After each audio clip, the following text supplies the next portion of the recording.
Beer کی دو مثالیں ذکر کر رہے ہیں کہ جب شراب جو ہے وہ سرقہ بن جائے تو وہ برتن جس میں وہ شراب تھا سرقہ بننے سے شراب پاک ہوا ہے اور برتن طبیعتاً پاک ہو گیا، لہٰذا برتن پاک ہے، اس کو دھونے کی ضرورت نہیں۔ اذا انقلب الخمر خلا یتبعہ فی الطہارۃ الاناء، خمر جو ہے وہ سرقہ بنا ہے تو تابع ہے کسی طہارت میں، برتن بھی ساتھ ہو گیا۔ الذی حدث فیہ الانقلاب، جس برتن میں یہ انقلاب ہوا ہے، بشرط لا یکون الاناء متنجسا بنجاست اخری، کسی اور نجاست سے متنجس نہ ہو۔ اگر کسی اور نجاست سے متنجس ہوا نا، وہ جو سرقہ بنا ہوا ہے وہ بھی نجس ہے، کیونکہ برتن نجس تھا خون سے اور اسی میں سرقہ بنایا ہے تو برتن میں پھر سرقے کو نجس کر دیا ہے، تو اور نجاست سے نجس نہیں ہے تو یہ تابع ہے۔ میت کو غسل دیا ہے تو غسل دینے والے کے ہاتھ جو وہاں استعمال ہوتے رہے، وہ تختہ یہ پاک ہو جائے گا۔ وہ کپڑا جس سے میت کے شرمگاہ چھپائے ہوئے ہیں، اسی طرح اور چیز کوئی ساتھ استعمال ہوتی ہے تو اور کچھ نہیں ہوتا، یہ کپڑا ہوتا ہے، ہاتھ ہوتے ہیں، تختہ ہوتا ہے، یہ پاک۔ جیسے 3 غسل مکمل ہوئے، تیسرا مکمل ہوگا اس وقت یہ ساری چیزیں پاک۔ اذا غسل المیت تابعہ فی الطہارۃ ید الغاسل، غسل دینے والے کے ہاتھ اتباعاً پاک ہو جائیں گے۔ والسدہ التی یغسل علیہا، تختہ جس پر غسل دیا جا رہا ہے وہ بھی پاک ہو جائے گا اتباعاً۔ والثیاب التی یغسل فیہا، کپڑوں میں غسل دے رہے ہیں میت کو تو کپڑے بھی پاک ہو جائیں گے اگر کپڑے اتارے نہیں ہیں تو، اور اگر اتار دیے تو ختم۔ والخرقہ التی یستر بہا عورتہ، وہ جو شرمگاہ کے اوپر کپڑے کا ٹکڑا ڈالتے ہیں وہ یہ خرقہ ہے، وہ پاک ہو جائے گا جیسے ہی 3 غسل مکمل ہوں گے۔ اما لباس الغاسل، جو دور کی چیزیں ہیں، غسل دینے والے کا لباس، اس پر کوئی چھینٹیں آئی ہیں یا دور جو بالٹی پڑی تھی جس میں پانی تھا اس کے بیر والی جانب پہ یہ چھینٹیں گئی ہیں تو یہ پاک نہیں ہوں گے اتباع، احتیاط واجب بنا پر ان کو پانی سے دھویا جائے۔ اما لباس الغاسل و بدن ہو وسائر آلات التغسیل، بدن اس کا ہاتھوں کے علاوہ اس کا لباس غسل دینے والے کا، اسی طرح دوسرے آلات جو غسل میں استعمال ہوئے ہیں، الحکم بطہارتھا تبعا للمیت، میت کی اتباع میں ان پر بھی طہارت کا حکم لگائیں کا حکم لگانے میں اشکال ہے، حال اشکال ہے والے لا یترک زیادہ، یا احتیاط دھو کر ہی احتیاط پہ عمل کیا جائے گا، ان چیزوں کو آپ دھوئیں اور پاک کریں، یہ ہاتھ پاک ہو گئے۔ وہ غسل ہے وہاں تو وہ تو نجس ہے، وہ جتنا پانی نیچے کھڑا ہے وہ سارا نجس ہے، غسل ہے۔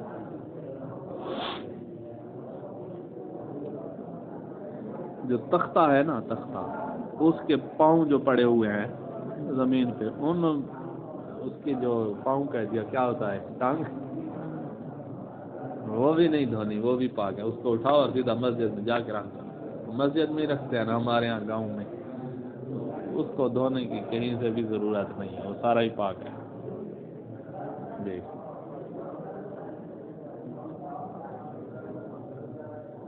اچھا آ گیا ہے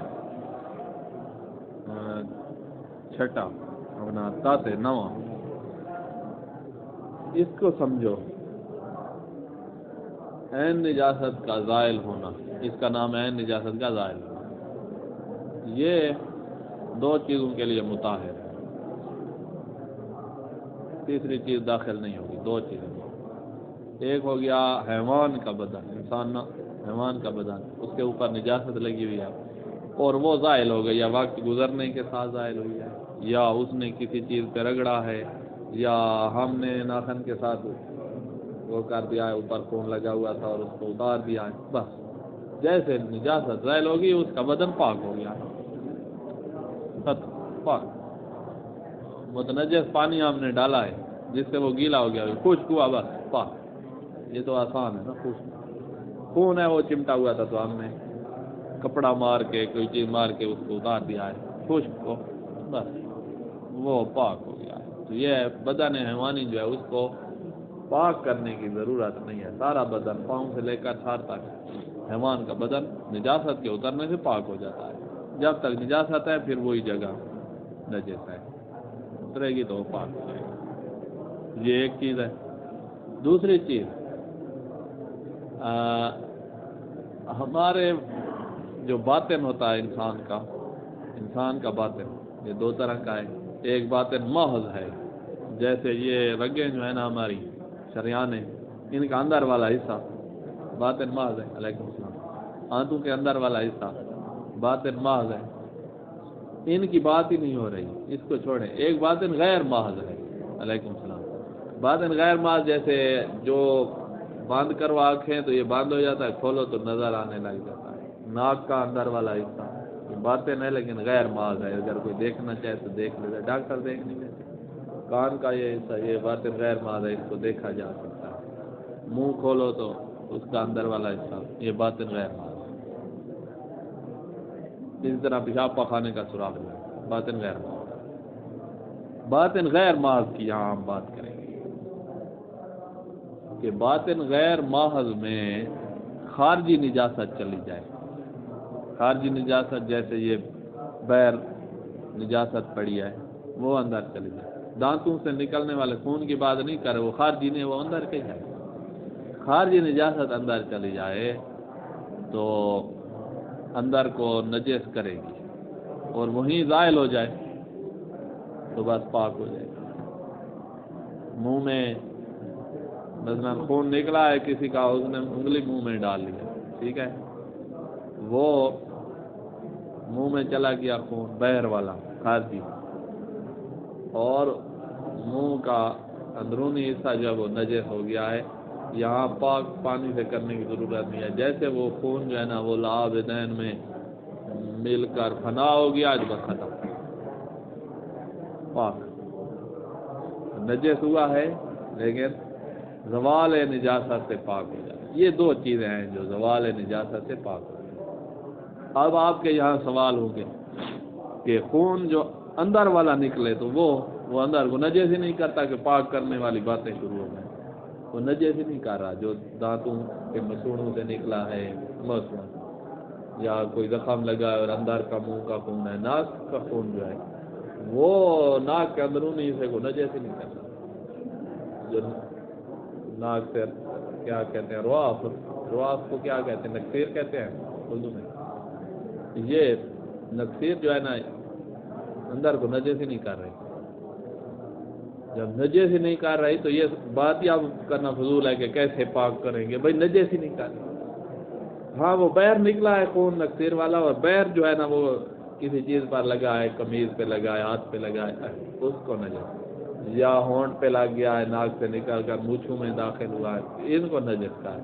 ناک کا اندرونی حصہ پاک، نجس ہی نہیں ہوا تو پاک کرنے کی باتیں کیوں کریں؟ وہ نجس ہی نہیں ہوگا کیونکہ وہ اس کا اپنا خون ہے۔ تو باطن غیر محض کو صرف بہر والی نجاست نجس کرتی ہے، اور بہر والی نجس کرتی ہے تو دھونے کی ضرورت نہیں ہے، وہ جیسے زائل ہوگی پاک۔ تو اب یہاں دو باتیں ہیں، خلاصہ اب اس کا کر لیتے ہیں۔ حیوان کا جسم نجاست کے اترنے سے پاک، ایک یہ۔ دوسرا یہاں میں خلاصہ کر لوں پھر آپ۔ دوسرا، باطن غیر محض میں جب خارجی نجاست جائے تو ازالہ نجاست سے وہ پاک ہو جاتا ہے، دھونے کی ضرورت نہیں۔ بھائی اب اس کی اپنی نجاست تو اس کو نجس ہی نہیں کرتی، یہ ختم ہو گیا۔ جو غیر محض تھے نا، جیسے وہ جو محض تھے، جیسے وہ رگ تھی ہماری جس میں سرنج جاتا ہے، یا میدا ہمارا ہے، اس میں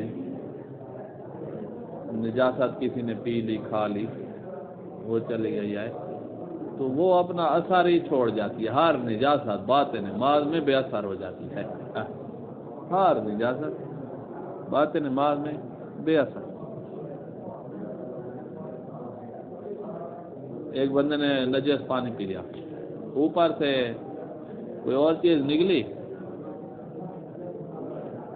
اور ہم نے وہ چیز پھر نکال لی، وہ چیز پاک ہے کیونکہ اندر تو اثر ہی نہیں کرتی، کوئی نجاست اثر ہی نہیں کرتی، کوئی نجاست اثر ہی نہیں۔ مثانے میں باول موجود ہے نا، مثانے میں پیشاب موجود ہے، آپ نے ٹیکا لگایا مثانے، وہ سوئی گئی اور باول میں تیر رہی ہے، اس کے اوپر باول لگ رہا ہے، بیر نکالی تو کچھ بھی نہیں ہے، ٹھیک ہے، پاک ہے کیونکہ اندر کوئی نجاست اثر ہی نہیں کرتی، بات نماز میں، بات نماز میں کوئی نجاست اثر نہیں کرتی، نہ داخلی چیزوں پر کوئی اثر کرتی ہے، نہ خارجی چیزوں پر کوئی اثر کرتی ہے، سوئی جو ہے خارجی چیز ہے اس پر۔ بات نماز میں آپ نے وہ پانی پیا ہے، نجس پانی پیا ہے، وہ سارا میدے میں گیا ہوا، آپ نے ادھر سے بیر سے ٹیکا لگایا، میدے کے اندر گھس گیا، تو سارا اسی پانی میں ہے وہی ٹیکا، سوئی داخل کی ہے، ہم کھینچ نہیں رہے ہیں، وہ سوئی نجس ہی نہیں ہوگی کیونکہ بات نماز میں ہر نجاست بے اثر ہو جاتی ہے۔ پھر وہ بہر آیا ہے تو پھر نجس ہے، اور منہ کا یہ جو حصہ ہے اس کو نجس کرے گا، لیکن یہاں ازالت العین سے وہ ختم ہو جائے گا، دھونے کی ضرورت نہیں۔ وہ دو لائنیں یاد رکھیں، یہاں بہت باتیں ہیں، ان میں سے وہ کام کی باتیں وہی دو ہیں، حیوان والی تو آسان ہے، دوسری ہے باطن غیر مال، منہ ناک، یہ خارجی نجاست سے نجس ہوتے ہیں لیکن دھونے کی ضرورت نہیں ہے، عین نجاست کے زوال سے پاک ہو جاتے ہیں۔ یہ والی دو باتیں۔ اب سوال یہ ہے، وہ تو جان لیا آپ نے، ان دو باتوں کے بعد اضافی بات یہ بھی جان لی کہ باطن محض جو ہے، آنتیں جیسے میدا ہو گیا مثانہ، اس میں کوئی نجاست اثر نہیں کر سکتی، کسی چیز پر بھی اثر نہیں۔ یہ سن لیا۔ ایک اور بات، آپ نے کہا نجاست جائے خارج سے منہ میں گئی ہے تو منہ اندر سے نجس ہوا ہے اور زوال نجاست سے پاک بھی ہو جاتا ہے، دھونے کی ضرورت نہیں۔ اگر منہ میں نے انگلی ڈال دی ہے، بیر والی نجاست تھی، منہ میں انگلی ڈالی ہے، یہ بھی بیر والی چیز ہے، یہ بیر جب آئے گی تو اس سے بھی زوال النجاسہ ہو جائے تو وہ پاک ہو جائے گی، یا اس کو دھونا پڑے گا؟ کہا اس کو دھونا پڑے گا، یہ کوئی باطن تو نہیں ہے نا انگلی آپ کی، یہ تو دھونی پڑے گی، یہ تو باطن نہیں ہے۔ یا اور آپ کو مثال دیں کہ منہ اندر سے نجس ہوا ہے، یہ بیر والی نجاست جا کر اندر سے نجس کرتی ہے، اندر والی تو کرتی نہیں ہے نا، اندر سے نجس ہے، اور چمچی میں نے منہ میں ڈالی ہے اور وہ چمچی بیر نکالی آتی ہے، چمچی پاک کرنی پڑے گی، یہ خارجی چیز ہے، خارجی چیز۔ چمچی کتنے منٹ رہی ہے منہ میں؟ 1 سیکنڈ رہی ہوگی۔ کوئی اگر ایسی خارجی چیز ہے جو 10 سال رہے تب بھی حکم یہی ہوگا خارجی چیز کا، اس کی مثال ہے کہ آپ نے داڑھ جو ہے نا بھروائی ہے چاندی کے ساتھ، اور یہ بیر والی نجاست گئی ہے تو آپ کی داڑھ نجس ہوئی ہے، جس میں وہ چاندی جو ہے وہ نجس ہوئی، اصلی دان جو کھڑا ہے وہ نجس ہے، اس کے اندر خول میں بھرائی ہو وہ نجس ہو گئی ہے، اس کو کیسے پاک کریں؟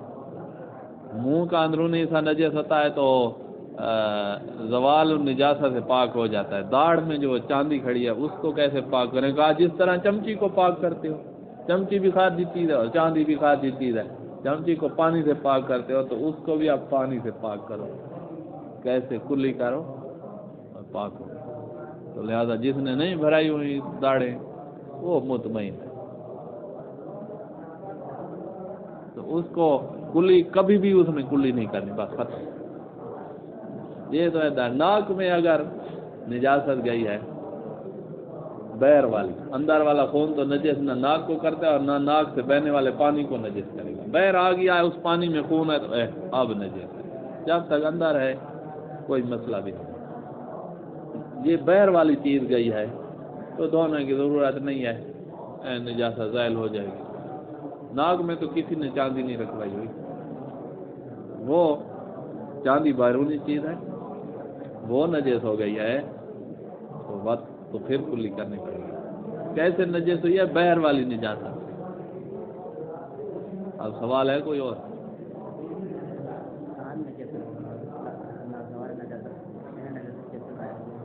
کان میں اپنا خون ہے تو نجیسی اس نے نہیں کیا ہے، باہر سے کوئی گئی ہے نجاست تو جیسے زائل ہوگی ختم ہو جائے بس پاک، اور کان کو دھویا تو نہیں جائے گا۔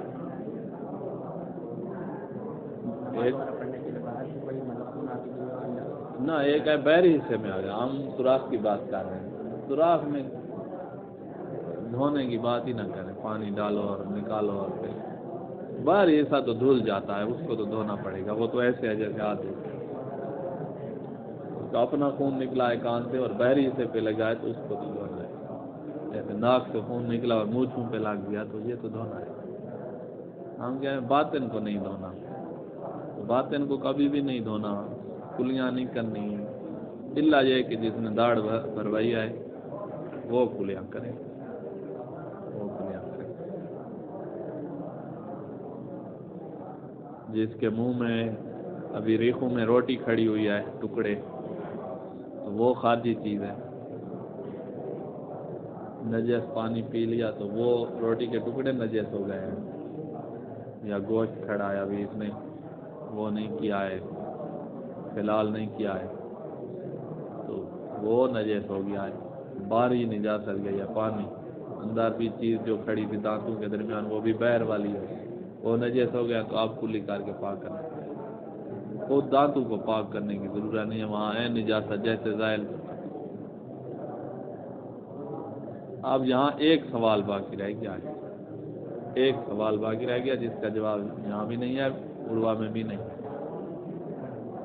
اب میں خلاصہ پھر سے کرتا ہوں اور آپ سننے اور سوال بھی نکال دیتا ہوں۔ حیوان کا بدن نجس ہے، خود پاک ہوتا رہے گا، ہمیں تکلیف کی ضرورت ہے۔ ہمارا باطن غیر معاذ، منہ، ناک، یہ کان، آنکھوں کا حصہ، یہ خارجی نجاست سے نجس ہوئے ہیں تو یہ بھی حیوان کے بدن کی طرح نجاست کے زوال سے پاک۔ خارجی نجاست گئی ہے اور اندر کسی خارجی چیز کے ساتھ لگی ہے، منہ کے اندر، داڑھوں کے اندر، وہ جو کھانا تھا یا چاندی سے بھری ہوئی تھی داڑھیں، ان کو پاک کرنا پڑے گا۔ یہ تین باتیں ہوں گی۔ حیوان منہ کا داخلی حصہ خود بخود پاک ہو جاتا ہے خارجی نجاست سے، خارجی نجاست سے جو خارجی چیز نجس ہوئی ہے اسے کلی کر کے ہی پاک کیا جائے گا۔ تین، ایک بات رہے گی داخلی نجاست، ہم نے کہا ہے کہ منہ کو اندر کے نجیسی نہیں کرتی، داخلی نجاست کیا وہ داڑھ میں جو چاندی بھری ہوئی ہے اس کو نجس کرے گی؟ خود منہ سے ہی خون نکلا ہے، منہ کو نجس نہیں کرے گی، وہ جو داڑھ بھری ہوئی ہے اس کی چاندی جو ہے، چاندی ہے یا کسی اور چیز سے بھری اس کو نجس کرے گی۔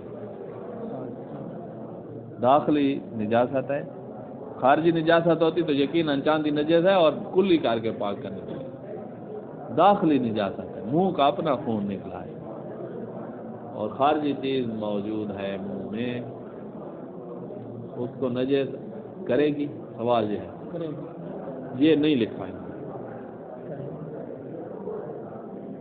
بات ہے نا ماذ آنتوں کے اندر تو یقیناً نجس نہیں کرے، منہ غیر ماذ ہے، خارجی چیز ہے وہ چاندی، اور خون منہ کے اندر اپنا نکلا ہے، اس نے سارے منہ کو نجس نہیں کرنا، کیا وہ چاندی نجس ہوگی اس سے؟ یہ سوال ہے، اس کا جواب نہ ادھر ہے اور نہ ہی عروا میں آئے گا، کہیں بھی نہیں۔ ابھی دیکھتے ہیں عبارت نکلتا ہے، محنت کریں نکالنے میں۔ ہاں حتی سے زوال عین نجاست، عین نجاست کا زائل ہونا وتطہر کی طہارت، بذالک کا اس مطہر کے ساتھ طہارت متحقق ہوتی ہے فی مورد ہے، دو مقامات پہ۔ نمبر ایک، بواطن الانسان غیر المحض، باطن غیر محض، محض ہے وہاں تو ہر نجاست بے اثر ہو جاتی ہے، غیر محض جیسے منہ ہے کا باطن العلم، ناک کا اندرونی جانب، والاذن کان کا سوراخ، والعین آنکھوں کا اندر والا حصہ، ونحو ذالک منہ کا اندر والا حصہ، فَإِذَا أَصَابَ دَاخِلُ الْفَمِ، اذا اصاب داخل الفم مثلا نجاست خارجیہ، نجاسہ خارجیہ، دیکھا داخل والی اس کو نجاسہ خارجیہ منہ کے اندرونی حصے میں چلی گئی ہے تو یہ منہ کو کلی نہیں کرنی پڑے گی، نجس ہو گیا ہے اندر سے، لیکن طاہر اب زوال ہے نجاست زائل ہوئی تو یہ پاک ہوتا ہے. ولو کانت النجاسہ داخلیہ، اور اگر اور والی آئیے وہ وصلیہ نہیں ہے، اگرچہ والی نہیں ہے. اور ولو کانت النجاسہ داخلیہ، اگر نجاست داخلی ہو کدم اللثہ، جیسے مسوڑوں کا خون ہے، لم ینجس بے اصلا، منہ کا اندرونی حصہ نجس ہی نہیں ہوتا، منہ کا اندرونی حصہ تو نجس نہیں ہوتا، خارجی چیز اس میں موجود ہے تو وہ ہاں اب یہ پوچھنا پڑے گا. خارجی چیز موجود ہے تو یہ پوچھنا پڑے گا، یہ پوچھنا پڑے گا. پوچھنا بھی اس سے نہیں پڑے گا جو منہاج سے بتا رہا ہے. منہاج تو ہمارے پاس بھی ہے. کچھ ایسے بندے بھی ہیں جو پوچھنے جاؤ تو منہاج نکال کر بتاتے ہیں. اب یہ ہم ادھر کیوں آئے ہیں جب تم منہاج سے بتاتے ہو؟ ساری کتابیں کھنگالوں ان میں نہیں ہے، عروہ سے نہیں ہوا ظاہر. حالانکہ سید یزدی جو ہے اس نے کہا ہے کہ میں جو کچھ پیش آتا ہے سب کچھ لکھ رہا ہوں، کوئی بھی میں نے بات نہیں چھوڑی ہے. اب پھر بھی میں دوسری دفعہ بھی پڑھوں گا کہ کہیں سے مجھے کوئی نظر آ جائے بات. اگر ادھر یہ کہتے نا ولاؤ کانت النجاسہ داخلیہ لام ینجس بہا کی جگہ لکھتے نا لام تنجس، پھر ہم بنا لیتے کہ داخل میں یہ بھی بے اثر ہو جاتی ہے، یا لا اثر لہا ایسے کہہ دیتے نا، پھر ہمارے مزے سے ہم نکال لیتے یہ والی بات کے وہ داڑھ بھی جو بھرائی ہوئی ہے وہ نجس.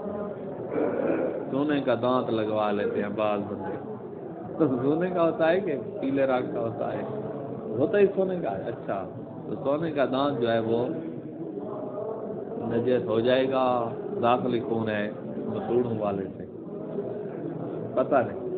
یہ ہوگی یہاں پر ایک مورد آ گیا جہاں نجاست زائل ہوگی تو پاک ہو جاتا ہے. دوسرا مورد جو ہے نا وہ اگلے صفحے پہ آ رہا ہے. اس سے پہلے کہا کہ امل بواطن المحضہ، باطن محض جو ہوتا ہے جیسے مثانہ تھا، میدا تھا، یہ انسان کا، وکذالک الحیوان، حیوان کا، انسان کا. باطن محض جو ہے نا لا تنجوز بے ملاقات نجاست، باطن تو نجس ہی نہیں ہوتا ملاقات نجاست سے. وَإِنْ كَانَتِ النِّجَاسَةُ خارجیہ، باطن محض جو ہے وہ نجس نہیں ہوتا چاہے نجاسہ خارجیہ ہی کیوں نہ. بلکہ آگے تھوڑی وضاحت بھی کریں گے، باطن محض خود بھی نجس نہیں ہوتا اور کسی اور چیز کو بھی نجس نہیں ہونے دیتا. خارجی پانی کیا اور ادھر بحث سے ٹیکے کی سوئی ہم نے داخل کیا ہے، نجس نہیں ہو. خارج سے پانی گیا ہے نجس، کسی نے خون کا لیٹر پی لیا، شراب پی لی کسی نے، میدے میں ساری شراب ہے اور بیر سے ہم نے ٹیکا لگایا ہے تو اس کی سوئی نجس نہیں ہوگی، کیونکہ باطن محض جو ہے نہ خود نجس ہوتا ہے اور نہ کسی اور کو نجس ہونے دیتا ہے. یہ نہ کسی اور کو نجس نہیں ہونے دینا یہ والی بات آگے آ رہی ہے. یہاں صرف یہی لکھا کہ خود نجس نہیں ہوتا، آگے لکھیں گے کہ کسی اور کو بھی نجس نہیں ہونے دیتا. باطن محض تو کسی اور کو نجس نہیں ہونے دیتا، غیر محض نجس ہونے دیتا ہے. بیر والی نجاست سے، اپنی نجاست سے بھی نجس ہونے دیتا ہے، تو یہ نہیں لکھا ہے. یہ بات یہاں پر ایڈ کر دیں، فلا تنجس ولا تنجس کر سکتے ہو، آگے آ رہی ہے. آپ جیسے بھی بناتے عبارت، میں عبارت بنا کے نہیں دے رہا کیونکہ آپ نے جو کہا وہ غلط ہے نا. لا تنجس کیا مطلب؟ آپ نے کہا کہ خود بھی نجس نہیں ہے نہ نجس ہونے نہیں دیتا، کسی چیز کو نجس ہونے نہیں دیتا، حفاظت بھی کرتا ہے، یہ مانا ہے. اس نے تو نجس نہیں کرنا دیا، آپ کی نجاست بیر سے گئی ہے وہ نجس کر رہی ہے تو کہا اس کو نجس نہیں کر سکتی. اور اس کے اندر جب تک بیر والی نجاست موجود ہے کسی بیر والی چیز کو بھی نجس نہیں کرتی. تو ایسی عبارت لکھیں گے جو ٹھیک ہو. مطلب سمجھ آ گیا ہے نا؟ عبارت آپ بنا لیں گے. آگے چلیں تھوڑا. دوسرا 10 کے بعد بیٹھ کے نا یہ خلاصے اکیلے میں کیا کریں تو کام خراب نہ کر سکے. اچھا دوسرا بدن الحیوان، حیوان کا بدن جو ہے یہ بھی نجاست کے زوال سے پاک ہو جاتا ہے. یہ دوسرا مطلب. فیضا صحابہ تو نجاست خارجی یا خارجی نجاست لگی ہے بدن حیوان کو، او داخلی نجاست بہر آئی ہے اور بدن کو لگ گئی ہے، یعنی حیوان کے ناک سے خون آیا اور اس کے منہ پہ لگ گیا، یا حیوان نے بچہ جنا ہے گائے نے اور وہ جو ولادت والا خون تھا گائے کی ٹانگوں پہ لگ گیا ہے، یا وہی جو بچہ بہر آیا ہوا ہے وہ سارا خون میں لترا ہوا ہے، تو جیسے زوال نجاست ہوگا پاک۔ اور داخلی نجاست لگ گئی ہے حیوان کے خارج کو لگ گئی ہے، نہ کہ اندر تو کچھ بھی نہیں کرتی۔ یطہر بے زوال عینہا، اے نجاست جیسے زیل ہوگی حیوان کا بدن پاک۔ کم انکار دجاجہ، مرغی کی چونچ، الملوث بالعذرا، جو پاخانے سے ملوث ہو گیا ہے، حیوان انسان کا پاخانہ کھانے لگے، تو یہ جیسے چونچ صاف ہوگی پاک۔ و بدن الدابہ المجروحہ، وہ حیوان کا بدن جس پر زخم لگا ہے، زخم سے خون بہنے لگ گیا، تو جیسے وہ نجاست زائل ہوگی پاک۔ و ولد الحیوان الملوث بدم الولادہ، حیوان کا بچہ جو ملوث ہے ولادت والے خون سے، فإنہا تطہر جمیعاً، یہ ساری چیزیں پاک ہوں گی بمجرد زوال عین النجاسہ۔ تو یہ ہمارا مطہر جو تھا اس میں دو باتیں تھیں جو مکمل ہو چکی ہیں۔ اب وہ والی وضاحت آ رہی ہے کہ باطن محض میں نہ تو وہ خود نجس ہوتا ہے اور نہ ہی کسی اور چیز کو نجس ہونے دیتا ہے، چاہے اس کی اپنی نجاست ہو، غیر سے نجاست جائے، باطن محض سب کو بے اثر کر دیتا ہے۔ باطن غیر محض منہ جو ہے اس میں بیر والی نجاست جائے گی تو زوال النجاست سے منہ پاک ہو جائے گا، اپنی اندر والی نجاست خود اس باطن کو نجس ہی نہیں کرتی۔ اب سوال وہی باقی ہے کہ آئے اندر والی نجاست اور ہم نے انگلی ڈالی ہے تو ہماری انگلی اندر بیر پھر نکالی ہے، ہماری انگلی یہ نجس ہے، یا وہی داڑھ پہ لگ گئے، سونے والے دانت پہ لگ گئے، مسوڑوں والا خون، تو کیا وہ نجس ہوگا؟ یہاں کچھ نہیں ہے، دیکھنا۔ ہاں یہ دو باتیں پکڑ لیں، ہاں یعنی خود، ہاں معنی خود، یہ تو پکڑ لیں۔ اس کے بعد آگے چلتے ہیں۔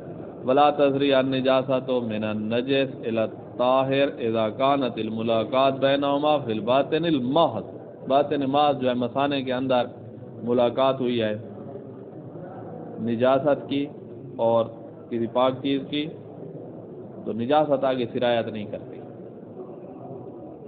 سواء کان متکونین فی الباطن، چاہے دونوں چیزیں جو ہے نا وہ باطن میں ہی وجود رکھتی ہیں، جیسے بول اور مزی، بول اور مزی، مزی نے بول سے ملاقات کر دی اندر ہی اندر، تو کوئی چیز بھی نجس نہیں ہوتی ہے، مزی ابھی تک تو نجس نہیں، بہر جو آئی ہے پھر اب وہی مزی ہے، بول ساتھ ہے ہی نہیں، تو اکیلی آئی ہے، جیسے وہ سوئی جو ہے ہم نے نکالی ہے پیٹ سے ٹیکے والی، اس میں نجاست لگی ہوئی نہیں، مزی کو ہم پاک، اگرچہ اندر اس میں بول سے ملاقات کر کرو پاک، تو دونوں اندر ہی بنتے ہیں۔ کل مزی جلاک البول فی الباطن، مزی نے بول سے ملاقات کر لیا باطن میں۔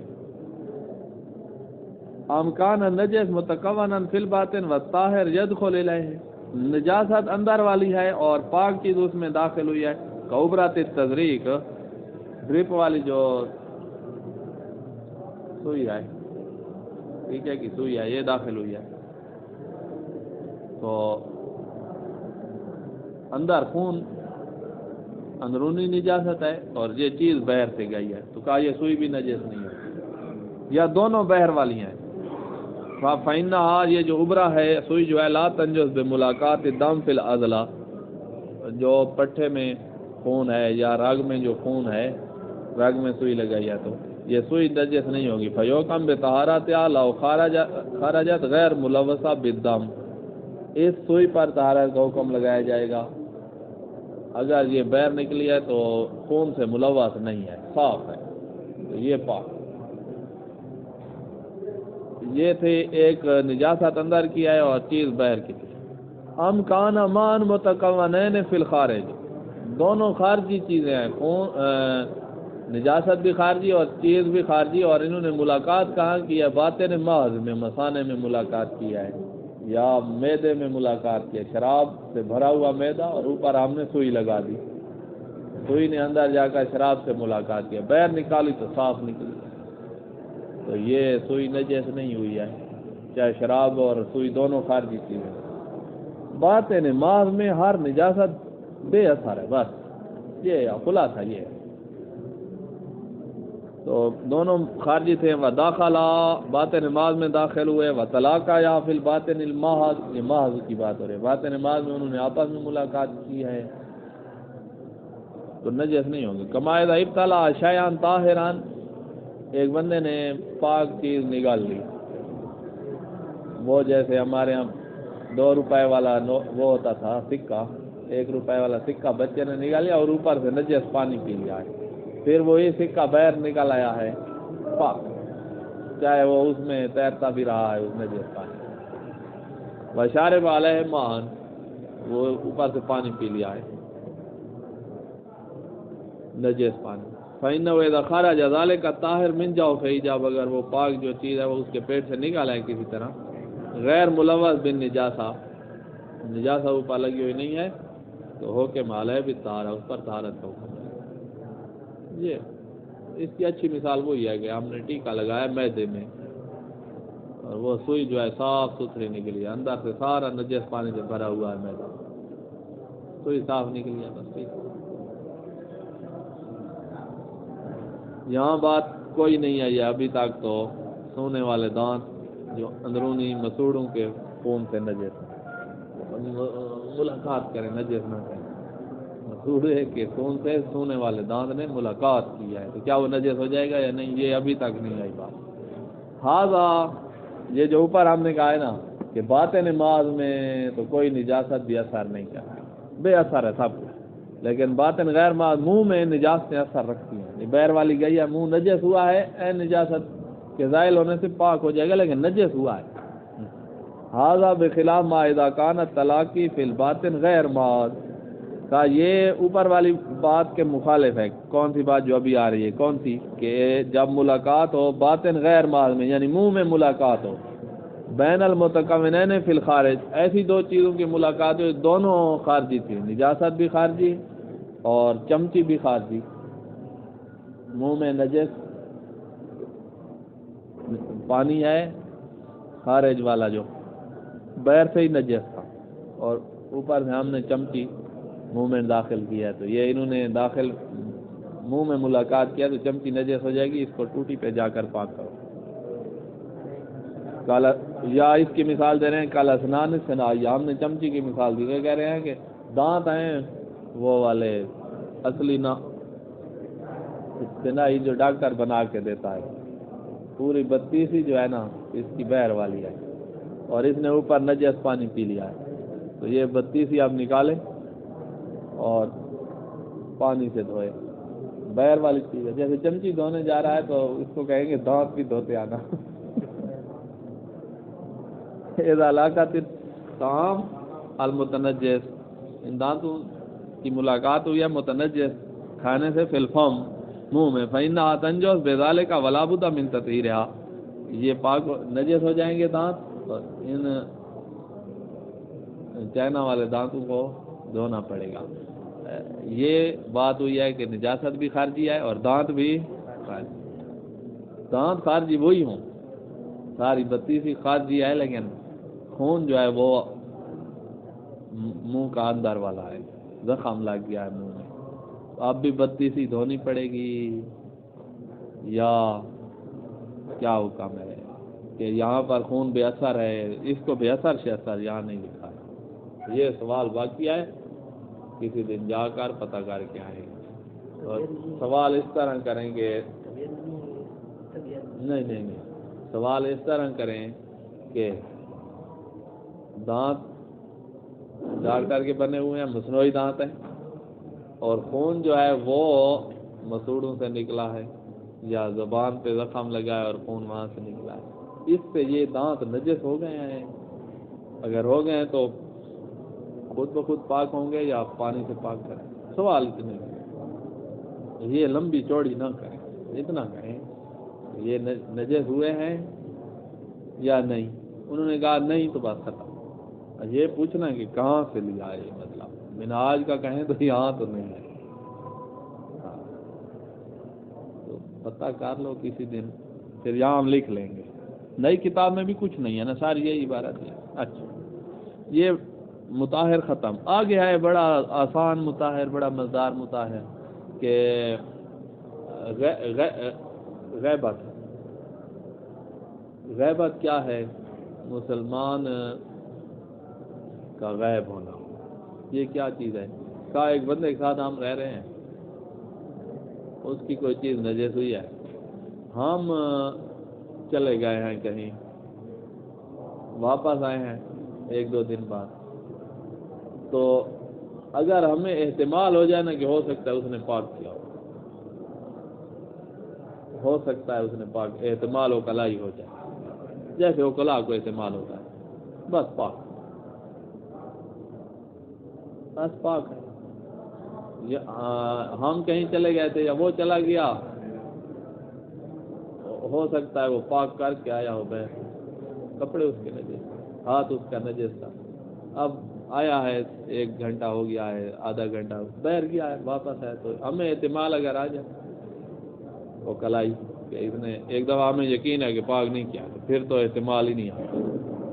اگر ہمیں احتمال وہ کلائی آ رہا ہے پاک، یہ تو باہر آنے جانے کی باتیں ہو گئی نا.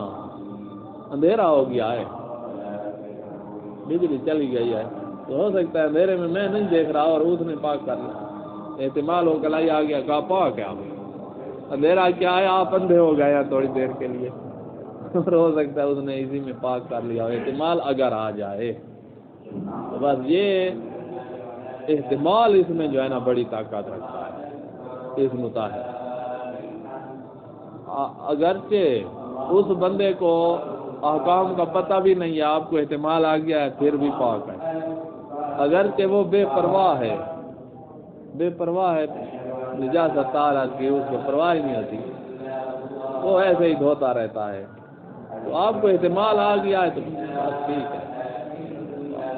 اگرچہ جتنی بھی مثالیں لاؤ نا آپ، میں صرف ایک ہی بات کروں گا کہ آپ کو احتمال آ گیا ہے طہارت کا، احتمال ہو کلائی پاک.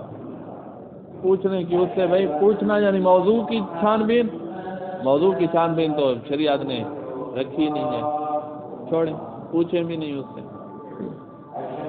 اس میں اہم چیز احتمال ہے، کل اس کو دیکھیں.